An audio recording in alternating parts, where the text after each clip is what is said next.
Hi guys and welcome back to Christian Cast where I build baits so you don't have to. So today we are going to focus on the mold we made for the trout grubs.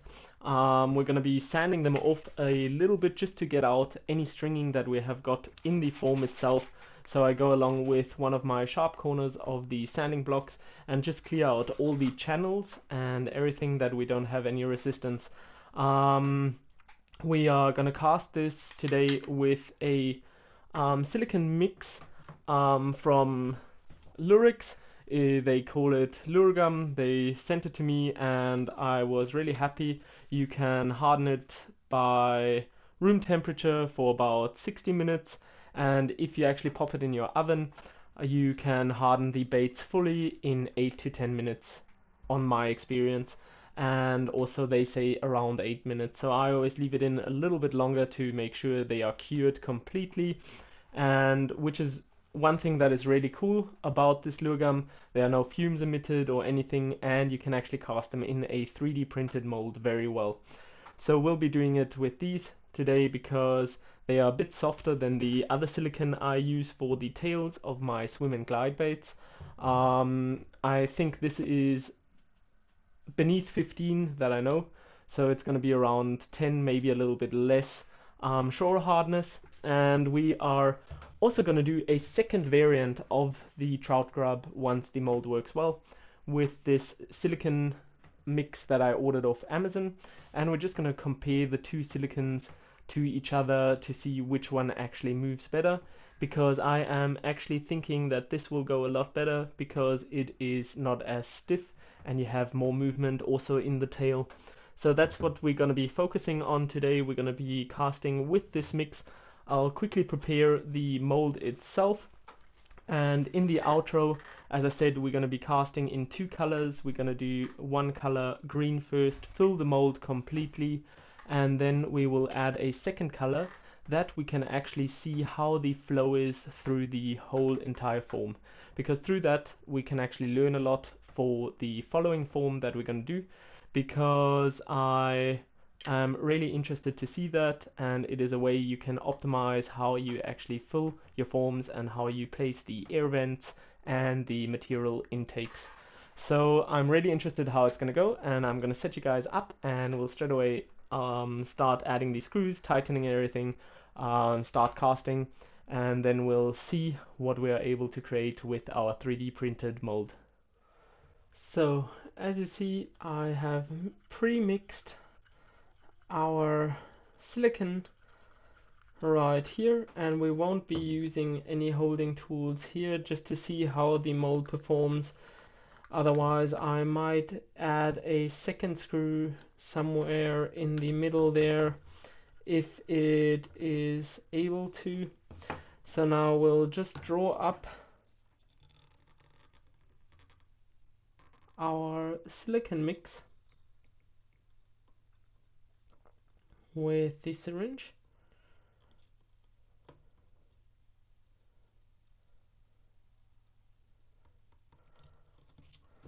and we'll wipe down any excess from the syringe itself, just to make sure that we've got everything ready. And now we'll start to inject it into our mold, and I think I was a bit too quick, but we'll push it out here, suck some out of here because I made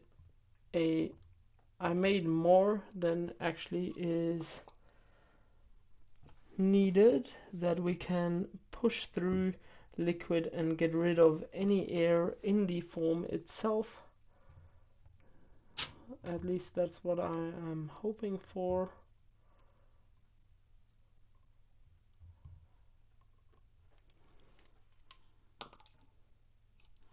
And then we will still change up the color.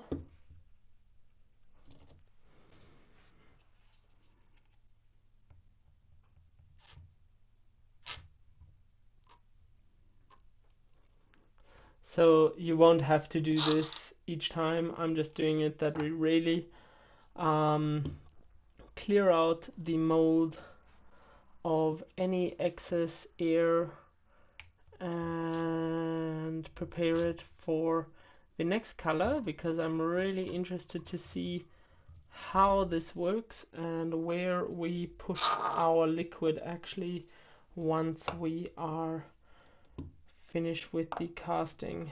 So as you saw, there was a bubble that popped out, and I'll pull out. That's why I made this pool a bit bigger than I thought I would need it. Then we'll push in the rest, and now we'll let it shortly set. I'll draw out the excess liquid right here, and we'll add a second color to see how it actually looks once we go ahead and push through a second color, to actually see how quickly it comes to the surface. Once it comes to the surface, I will stop injecting our silicone, because then we will actually be able to see how it flows through the mold itself. At least that is what I think we will be able to see. So now I quickly added a other color, and we made this turquoise because I added some blue to the green, and we'll be grabbing this for the next step.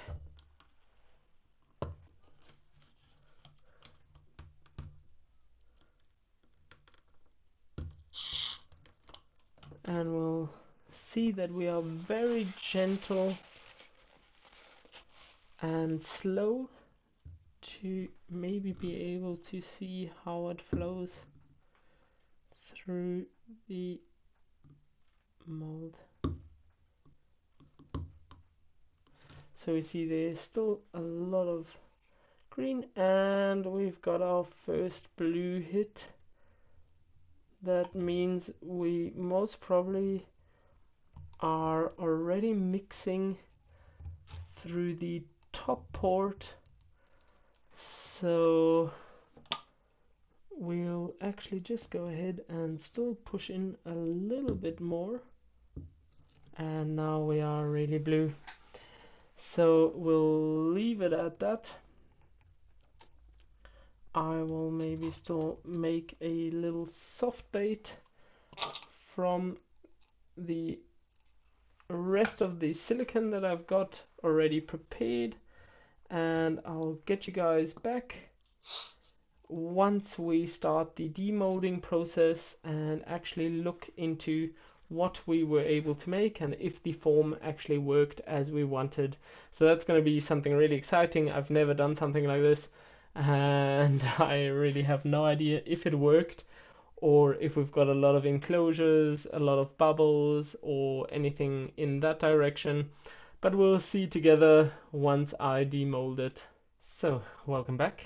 As you see, our molding liquid is ready to be demolded, and I'll quickly get rid of all these screws, and I'll get you guys back once I open it, that there's no funny business going on, and we'll take a look at how the fluid goes through.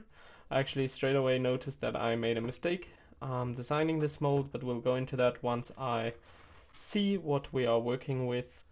So all these screws are gone, and I grab one of our razor blades, and we'll go into the crack here and just slowly start lifting on all corners.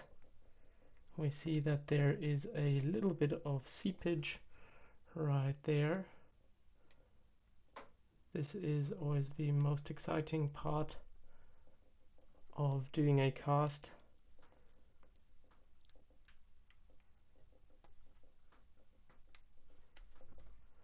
So I'll be quite gentle.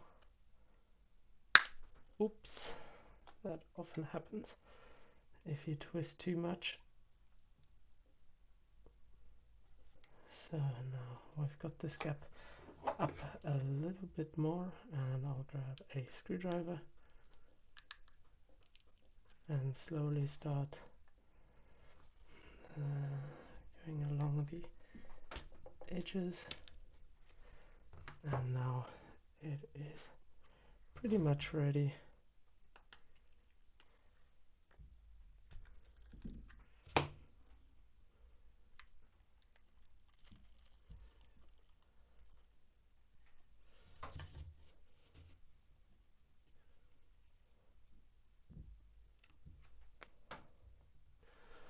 So what can we learn through looking at the flow pattern of mold? So as you see, the liquid, once we fill up the form, it works quite well.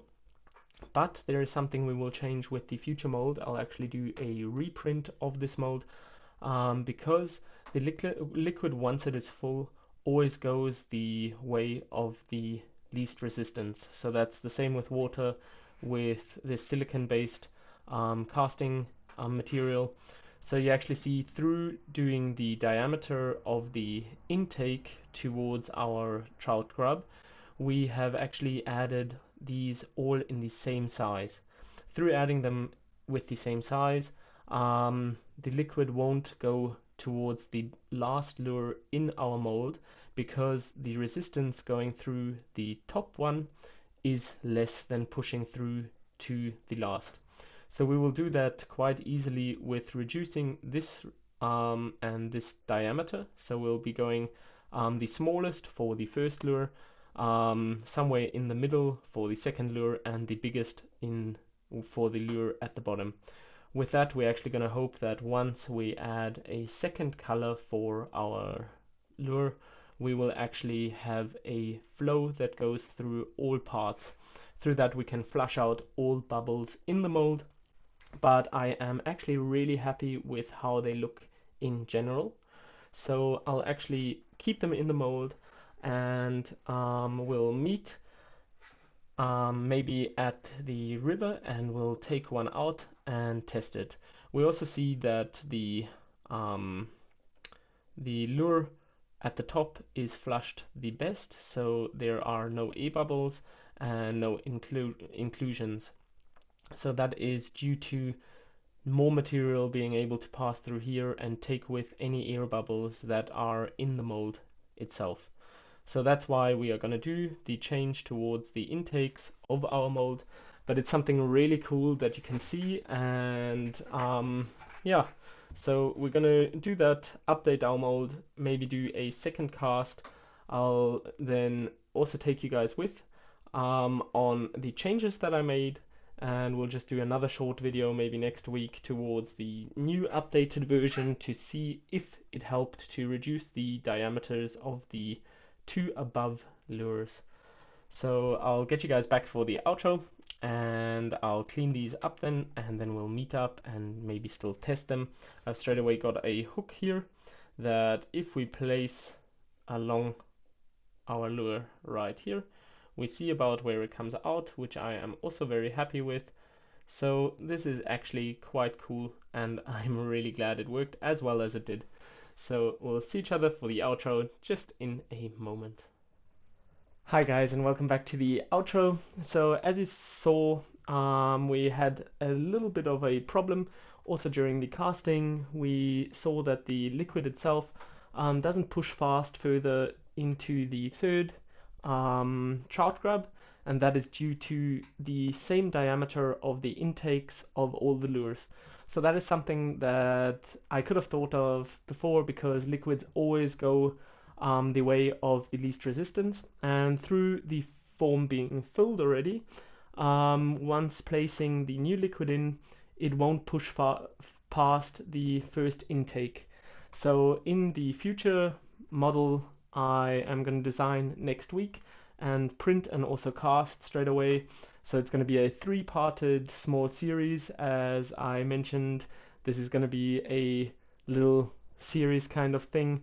We are actually going to reduce these diameters, and we're just going to see how it performs once we do that, because there will be a higher resistance in the topmost lures, and I am hoping that the material then pushes through from the bottom, and we'll see how it then acts once we cast the second colored liquid into our mold. So I already cut one out because we're going to go over and actually test it in a small creek, and I'll then add the footage of the Trout Grub itself and how the action is, because we have to know if we're still going to change something on the tail, or if we leave the mold itself, so the Trout Grub itself as is, or if we still want to change a little bit. So I'll show you guys what it looks like. So the tail is very flexible. It's got this nice little twirl to it, and I'm actually very happy with the casting results. You see, it's not completely cleaned off yet, but we'll do that, then add a small little hook with 2 grams of lead, and then we'll go out and test it. So thanks again for joining me on the video towards the casting of this mold. I hope you guys could learn something and take something with for your own molds. We'll see if we are able to improve it in next week's video, and I'm really excited because I actually really enjoy them, and we'll also maybe try and take them out and go for fish. And otherwise, we'll see each other for next week's video. I'll pop in the footage of the action itself straight away after the outro, and I wish you guys a great one. Keep on fishing. We'll see each other. Cheers. So, as you guys can see, this is our Trout Grub, and we'll straight away test it in this small little creek and see how well the tail movement is. I'm quite happy with how it performs. We will still add the changes I was talking about in the form, and we'll take a look what we are able to make next week.